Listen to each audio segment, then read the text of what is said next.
What does it really look like to move abroad on your own in your 50s? Hi, I'm Vanessa. Welcome back to the Selena Global Living podcast.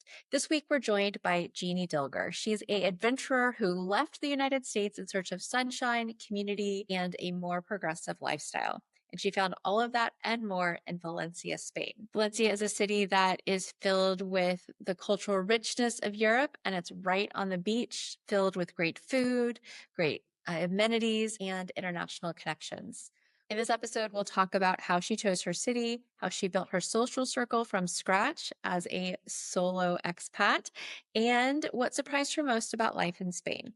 We'll also talk about the Digital Nomad Visa and how she navigated that process and offer you some tips and tricks to help you navigate it as well. I had the pleasure of meeting Jeannie in person a few weeks ago as I was taking a group of Americans on a scouting trip through Spain, and we were staying in Valencia for a few days. Jeannie was so kind to come out with some of her friends, and we did a meetup. So I had a chance to meet her and her new community, which was really a treat. If you're a solo woman dreaming of a fresh start abroad, or you're just curious about what life can look like in your next chapter, you'll love this episode. Stay tuned.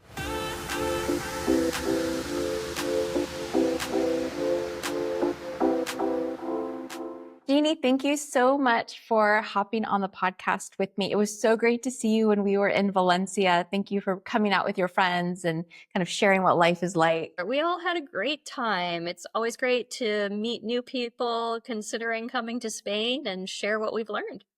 Yeah, exactly. And so that's what we're going to do today. I can't wait to hear more about your story and find out more about your life now that you've moved to Valencia. So let's kind of start back at the beginning. I always like people's origin story, if you will. So what was the moment when you realized that you wanted to leave the US and start a new chapter abroad? So that was sort of gradual, I think.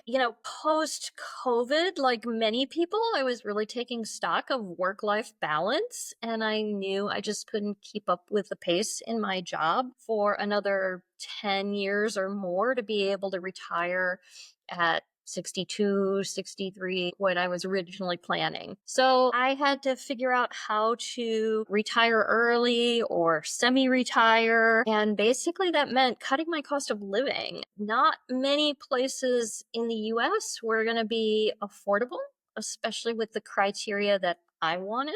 I wanted to live on a beach, for instance. And I was not interested in Alabama or Mississippi, no shame on them, but those weren't a good fit for me. So I started to think about what about outside the US? And I read International Living magazine, and that's when I started considering moving abroad.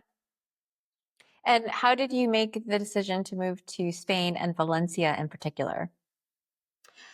So in my previous life, I was a librarian, so I love research, right? And I looked at Southeast Asia. Malaysia and Thailand, for example, are inexpensive and very welcoming to American expats, but I still have family in the US. I have aging parents and I have a daughter in college. And so I wanted to be closer. I looked at the Caribbean and South America, but I wanted to be able to run a business part-time, and there were issues with infrastructure there, Wi-Fi, and even reliable power in some countries.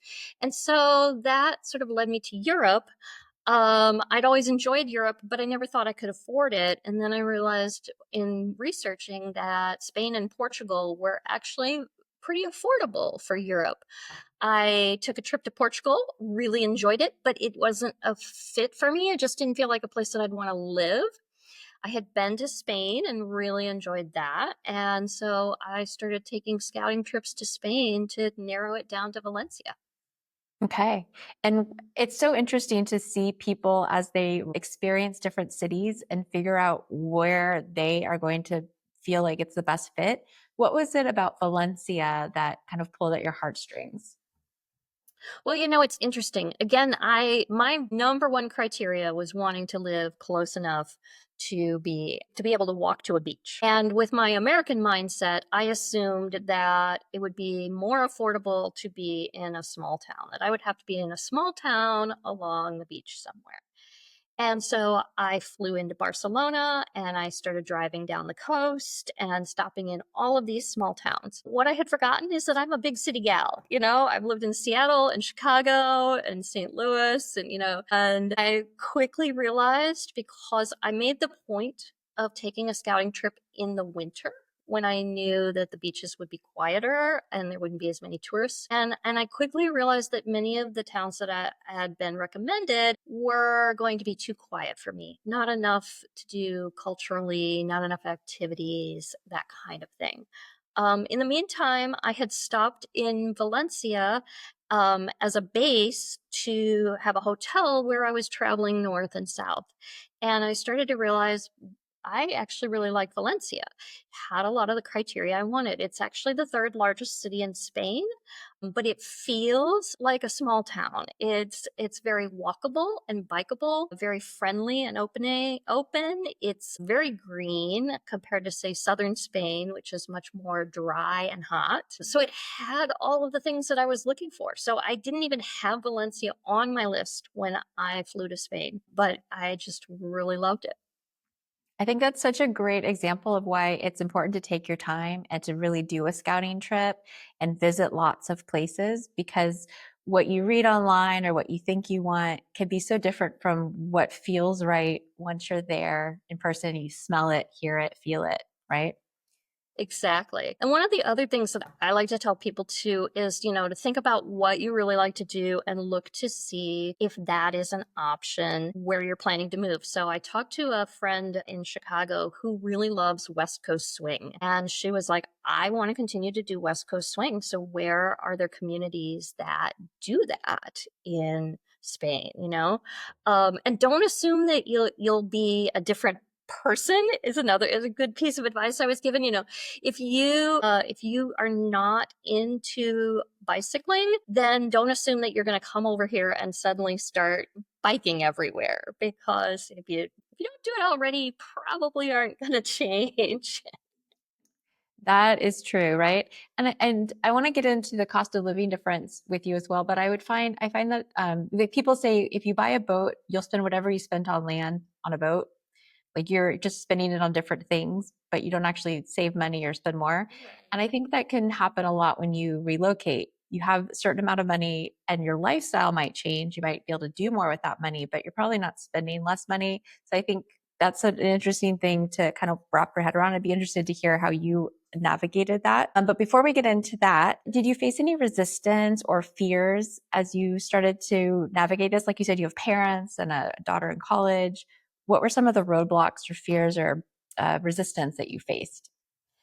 I expected more pushback than I actually got. As a single woman, I don't have a partner or a spouse to convince. Definitely some friends clearly thought that I was crazy, even though they couched it in terms like, I can't believe you're really doing this, that kind of thing. But my family has been amazingly supportive. My daughter, my parents, my sisters are stepping up to help take care of my aging parents when I'm not there. And we've negotiated that I'll do a lot of online stuff and help with the finances in exchange. I was expecting pushback, but I got a lot of support. I'm really happy. Fantastic. Now, when we talked before, you said that you were looking for an environment that was, open and accepting. And I'm curious how you've experienced Valencia in terms of its culture relative to where you came from in the US. Yeah, I'm bisexual and I have friends and family who are trans and non binary. So I wanted them to feel comfortable coming to visit me. In Chicago, that is accepted, right? But one recent college graduate that I know was reluctant to go back to her home state of Texas as a trans female because she didn't feel comfortable being herself there. Here in Spain, I don't find that at all. You see gay couples openly holding hands or kissing in public. You see trans folks dressing however they feel comfortable, and nobody bats an eye. It's just completely accepted here. It's just normal. Yeah, I would say it's a very open place and truly nobody bats an eye. It is a zero issue. I did a post recently about bathrooms in Spain and how in the US, things that would put an American into a coma. And the bathroom thing always cracks me up because here there's like two stalls next to each other and you share a sink. And It's a zero issue. It is a zero issue, but somehow it's become an issue in the United States. And it's such a bizarre thing, right? And I do love how just natural, open, and comfortable people are, and very accepting of whoever you are in whatever shape or form. So I agree with you Yeah, on that point for yeah. sure. There are some online indexes to for gay folks traveling about where you might feel accepted. And Spain, that's how I learned that Spain was the second country to legalize gay marriage after Denmark, I believe, or maybe the Netherlands. But it's been 20 some years. It's just not a big deal here. Yeah, for sure. So let's talk about daily life in Valencia. So, what are some of the things that you have found delightful, and what things have been challenging for you? Well, we'll start with delightful. I'm sure, Vanessa, as you know, that the pace of life is completely different here, right? To some extent, that may be because I was working full time in the US and I'm only working, say, half time, 20 hours a week here in Spain. So I have a little bit more free time. But a lot of it is the culture here. It's just a much more relaxed pace. People take their time over meals, they take their time getting to places. It's no big deal if you're late. I think I outed myself a couple of times as a non-local early on when I would run to catch a bus, right? And nobody here runs to catch the bus because there's another one in 15 minutes. And if you're late to the doctor's office, that's fine. It's not, nobody worries about it. Nobody bats an eye if you're late. You don't have to apologize if you're late to a dinner because everybody comes just whenever it works out for them. So the pace has really made a difference to me in terms of my level of anxiety. Even once I was able to lean into it, because as an American I did get a little frustrated by people walking slowly on the sidewalk or that kind of thing. But once you lean into it, it's really amazing. My stress and anxiety are completely gone. And I didn't realize how much stress and anxiety I was carrying with me until I went back to the US after 6 months and immediately felt that rising in me again. Yeah, I can understand that. And what about things that are challenging for you in Valencia? Uh,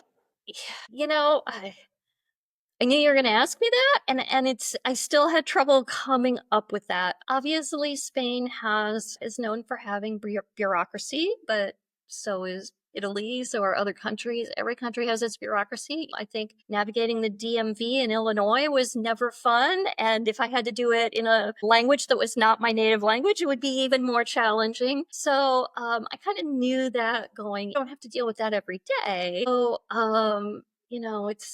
it's just one of the downsides maybe, but there's so few downsides here that I've just been really happy.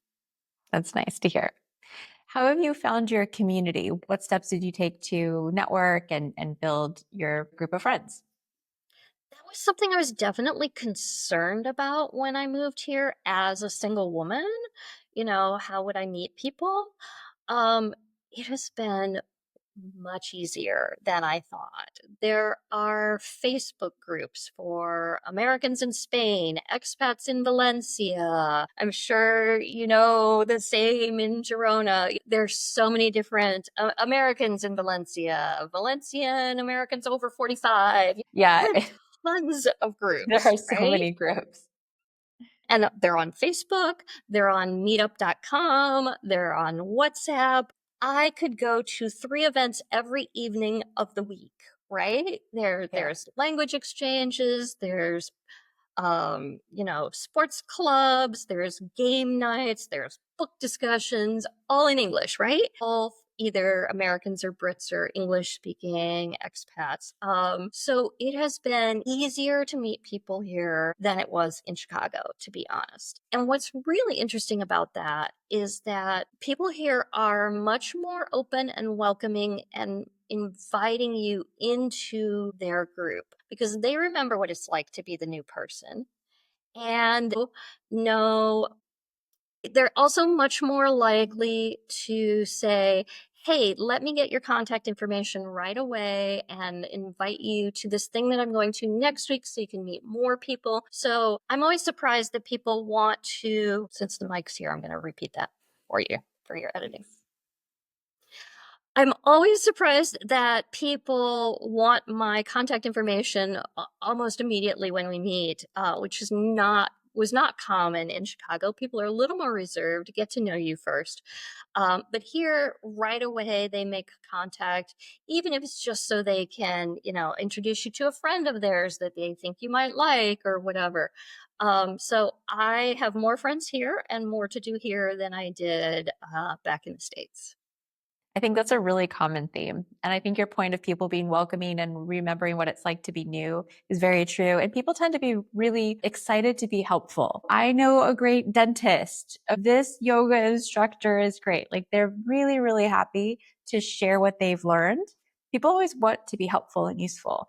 And you find that a lot in this community. And I think you probably would agree with this because all of you chose this place. It's very intentional. You all came from someplace else, went through the journey, and ended up in Valencia. So you have this common set of values, maybe, or interest. There's some thread of commonality there that is a starting point, and then you can decide if you guys really want to be best buds or not. But at least you have this starting point where if you're just in your town in America and you had to move there for work and other people have been there forever, it's just a different set of circumstances and a different reason why you might have a chance to connect, right? Exactly. I always say, like, I lived in a condo building in Chicago and there were 60 units, but the fact that I spoke English was not a reason to make a connection with other people. Like, everybody spoke English. It wasn't like, I'm so excited to meet you because you speak English, right? Whereas here, Yeah. that's what happens. Hey, I'm all from the Midwest, even though the Midwest is a big area, we Yeah. have these Midwestern values in common. So, yeah. Yeah, absolutely. So let's talk about actually making the move. So, how did you handle the visa and the residency process? So I have a digital nomad visa, which was relatively new when I first started researching. And I used some assistance, used I don't know, Vanessa, what do you call it? Not really a Hestor, but An there are immigration attorney or she wasn't necessarily an attorney either, but so I used a specialist who was well versed in specifically the digital nomad visa and helping people obtain that here in Spain. So there were some costs to that. And I know that people do apply on their own. But to me, the advantage was somebody who not only spoke fluent Spanish, but could speak up for me with the Spanish government and help interpret my documents and walk me through the process and knew the tricks to getting an appointment and all of that. So that was super valuable, and I got well more than I paid for it. yeah, I really want to stress this point. Yes, you can technically do it on your own, but it is not advisable. It isn't that Right. much money to have somebody help you with it. And the truth is, every consulate in the United States has slightly different requirements, which they shouldn't. You're all going to the same place, but they do. So some are more picky about certain things than others. And so a good immigration attorney or consultant will know about all the different consulates and know kind of what the trigger points or the issues are in those different places. And they just make the process easier. I mean, you don't want to be rejected and then have to go back. It's just not worth it. So use a good consultant. I'll put a link to the people that we recommend below and just get help. Build your team of experts, find the right Right. people and then let them do their job. And you focus on all the other things that come with relocating. Don't try to be an Right. expert in all areas. Yeah, because the rules keep changing too. The government is, always examining who they're letting in on different visas. And the digital nomad visa, particularly when it was new, they kept changing what the requirements were. They've recently changed the requirements for the non-lucrative visa. The other thing I'll mention, since you mentioned the consulates in the US, with the digital nomad visa, you have the option of applying in the US at a consulate, where, as you say, the rules vary from one consulate to the next and you only get a year, or applying here in Spain and you get 3 years. And so there are some definite advantages to applying here in Spain. The tricky part is that you kind of have to come over with your fingers crossed and hope it's going to be approved and you don't have to go back home. So, I had to sell my house and pack up everything and move here on the hope that I was going to get approved. But that again is why having a consultant who could say, you tick all of these boxes and you've shown me that you have all the paperwork that you need. So I'm not concerned. I think you're going to be approved was reassuring for sure. A very good point. Yes, there's a bit of a, faith and hope in all of Yes. this for Yes, sure. for sure. Let's talk about the finding your home. So are you renting or did you buy? I am renting. I moved around a lot in the US as well, and I'm a firm believer in not buying until you know the community and where you really want to live. It's hard to choose from outside. I don't know if I will ever buy here in Spain, but for now, at least I'm renting. I used some assistance. I used a relocation specialist. As you know, Vanessa, here it's a little bit different. Your landlord wants is not just approving your finances, but they want to know why you're here and how long you're going to stay and that kind of thing. I had to in advance write a little essay about why I wanted to live here for my Wow. landlord because they were particularly looking for someone long term. Sometimes they're looking for only short term, but they were looking for someone long term and they just really wanted to see that I was committed to staying. So having somebody navigate that, which would seem strange to us as an American or Canadian, that I have to write an essay, for Stephanie to say, it's not uncommon. Just write a paragraph or two, not a big deal, that kind of things. Again, well worth the money that I spent to have somebody walk me through the process. Yeah, and I think something to keep in mind is the same laws don't apply here with regard to discrimination. A landlord can choose who they want to have in their property. So it's not first in. In the States, it's very, if you get your application right, the first one who qualifies is the one who Mm-hmm. gets it. No, Right. it's the one that they want in their property. So, and sometimes they really like foreigners because they have this perception that they have more income. And some people don't want to deal with a foreigner because they don't speak English or another language and they want someone they can easily communicate with, or they want short term or long term, and it's all different. There also isn't a lot of housing available. So it is very competitive. So the fact that you had to write an essay does not surprise me. And I'm glad to hear that you worked with a professional because there are scams out there. There are people who try to get one over on a foreigner and have them put down way more down in a security deposit than is legal. So you want to Mm-hmm. make sure that you're protected, that you're well represented, and that you're dealing with a person who really has the right to rent the property. And so those are three really good reasons just to pay a professional to help you do that. And we work with Moving to Spain, and I'll put their information in the link below Yeah. as well. They're fantastic, and they have rental agents all over Spain, so you Mm-hmm. can contact them for that help. Okay, so you found your home. Let's talk about finances. Now you're working. Now you're able to work part-time where before you worked full-time. So how has your cost of living changed? Maybe on a percentage basis versus in the United Yeah. States? Yeah, I'm a big fan of numbeo.com, Mhm. Numbeo, and they compare prices between cities. So I could put in Chicago and Valencia, and overall cost of living in Valencia was 50% of what it was in Chicago. Healthcare is 25% of what it was in the US, right? As we all know, healthcare is expensive in the US and much cheaper over here in Europe. And that was going to be a big chunk of my costs. So I knew that coming in, but as you said earlier, sometimes other things eat up the money, right? Things that you don't plan for. And the one thing that I advise people is be sure to plan plenty of money for travel.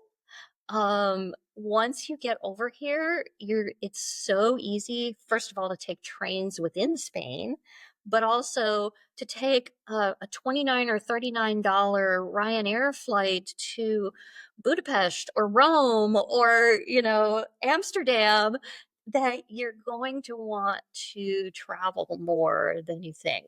I also underestimated for travel back to the US. Um, I didn't think about the fact that when I went back to the US, I would no longer have a car. So I'd have to rent a car, and I don't have car insurance. So I'd have to pay the car rental insurance prices, right? When I went back in March, I had been gone for 6 months, and I was astounded by how much the cost of food had gone up, and just going out to eat, super expensive compared to here. And I had forgotten about, tax and tip and how much that adds on too. So I had budgeted for 2 trips to the US this year. And in my first trip, I spent that entire budget. So it cost twice what I was expecting. There's nothing like going out to a restaurant and paying for a glass of wine in the United States, right? And and thinking I could have a bottle for that, about a better bottle than Right. this glass of wine. It slays me every time. I hate drinking and going out to eat in the States. I was in DC, and my daughter and I went for a sandwich and a soda, $70 for No. lunch. The Wow. sandwiches were 21, the soda was 4, so that was 50 plus tax and tip, $70. That's just insane. Right? I was like, "Oh my gosh, I can't go back to the US anymore. I just can't afford it."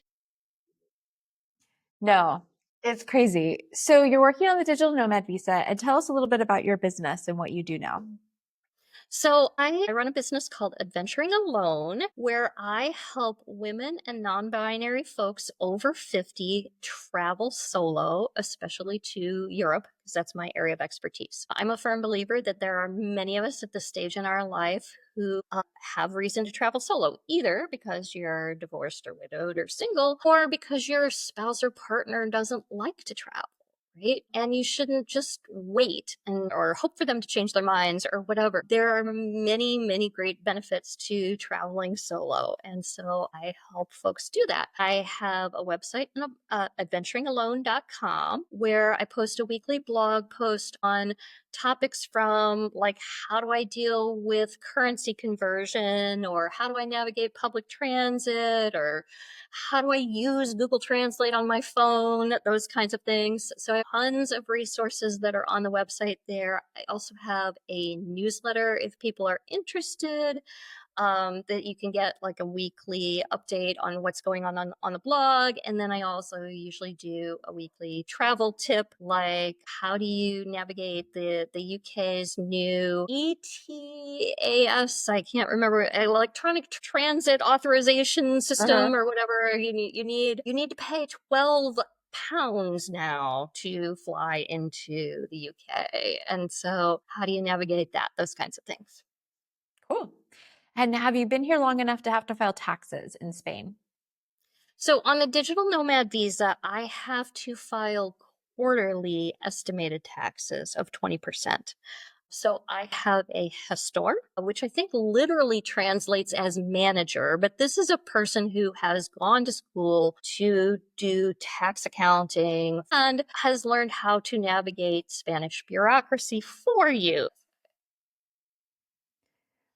Perfect. So you So file. Oh, sorry, go ahead. so it's well worth it for me. I have a gestor that is actually, she works in a firm, so she has backup. Um, and they file my quarterly estimated taxes of 20%. And then at the end of the year, I'll pay whatever else I owe. On the US side, as a US citizen, we unfortunately have to file taxes no matter where we live. We may not have to pay because of the tax treaty, but we do have to file. So I also have a US tax accountant here in Spain. She's from Texas, and she was doing taxes when she lived in the US and now does them here. So people often ask me, can I get one person to do both? And the answer is no. One person went to school in the US to do this, and one person went to school in Spain and understands the Spanish law. So you're going to want to have one for each. And so are you set up as a autonomo in Spain? Is that how digital nomads are Yes, I registered? yeah. Yeah, so the digital nomad visa has kind of two paths, and one is if you are an employee of a company, but I think that with recent changes, that company has to have a presence here in Spain. And the other is that if you are, like me, a business owner. And so if you apply that way, you have to write a letter that gets notarized saying, I will file as autonomo. I will be an independent self-employed, and that means that I will pay regular taxes. I will pay into Social Security, which means that then I can be on the public health system instead of having private health insurance as well. Right. And so in the first year, it's something like €80 a month, but it goes up to It does. 350, or what's the top after 2 or 3 years? What I was told is after the first year, it goes up to an amount that depends on how much you earn each month, but is at least 250. It could be, I don't know how high that it can go depending There on is what a you earn. top. I know that for sure. But Okay. yeah. And so how does that impact your payments into Social Security in the United States? So, I was paying into Social Security when I was employed there. I'm not now, um, Okay. on the So what business. you'd want to do if you're younger is make sure that you have gained enough points in the United States to qualify for Social Security when you hit the appropriate age. So you need 40 points.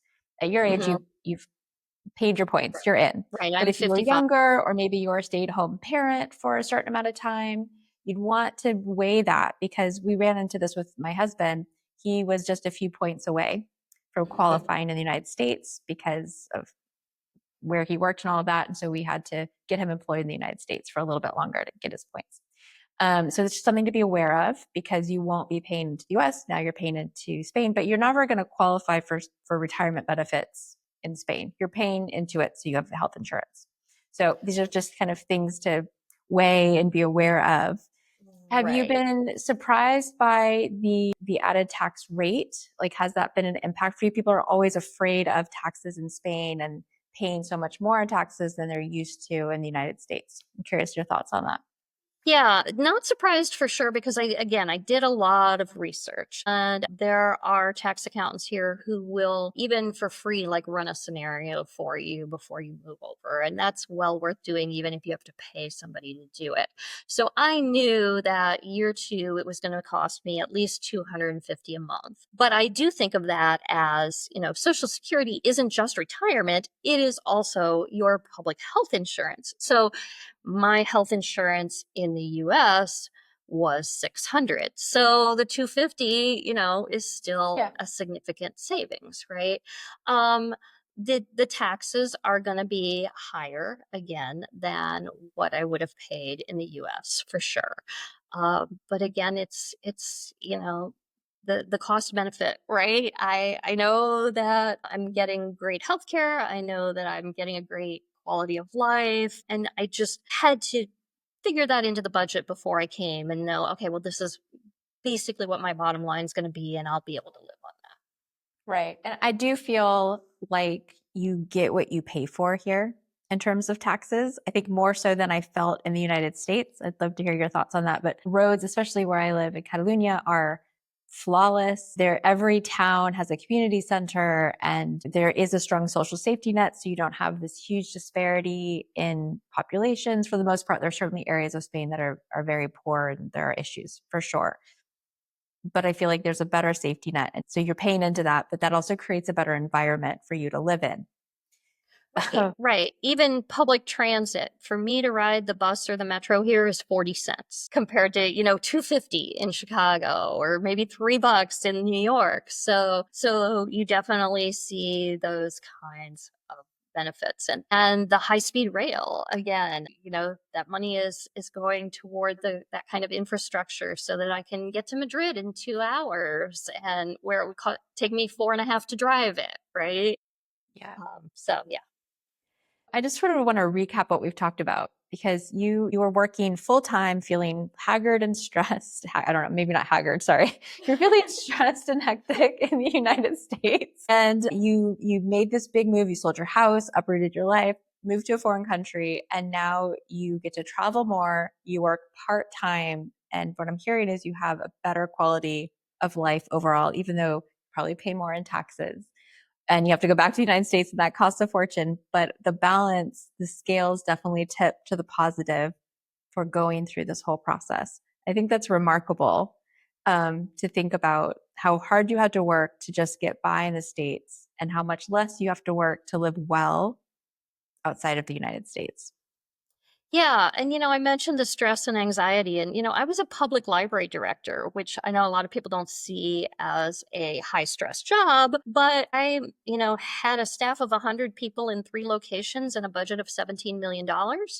And I also had a lot of gut health issues. And I was, doing the probiotics, and I had cut out a lot of foods in my diet because I thought they were bothering my stomach. And I did not realize really until I moved here how much of that was related to anxiety and stress, and possibly to the chemicals that are allowed in US food that are outlawed by the EU, preservatives, those kinds of things. So I have no stomach issues. I've stopped taking probiotics. I've gone back to eating lactose cheese and beef and all of these things. It really was about the stress and anxiety that just, again, I'm 55. I had worked for 30 some years. And so it was just normal in the US. So normal that you don't even realize it until it's gone.